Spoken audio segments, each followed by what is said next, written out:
Pemirsa, sebuah kapal kandas di perairan Selat Bali berjarak 100 meter dari pelabuhan Gilimanuk, Bali. Diduga kapal kandas usai diterjang angin kencang dan arus deras.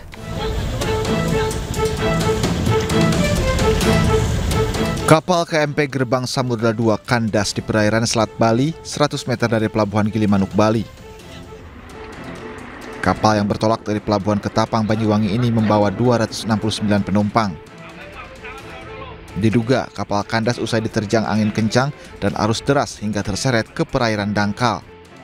Seluruh penumpang kapal berhasil dievakuasi tim SAR gabungan, sementara 24 anak buah kapal masih bertahan di dalam kapal menunggu proses evakuasi kapal.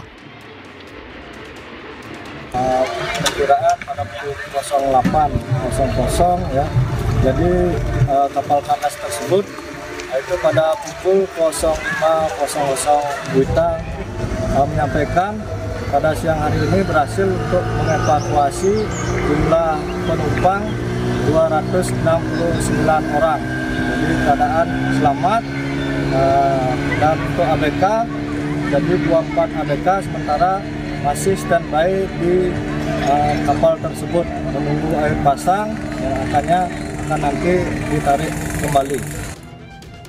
Selain memuat 269 penumpang dan 24 anak buah kapal, KMP Gerbang Samudra 2 juga memuat 7 unit bus, 6 unit truk, 4 unit kendaraan pribadi, 1 unit pick-up, dan 9 sepeda motor.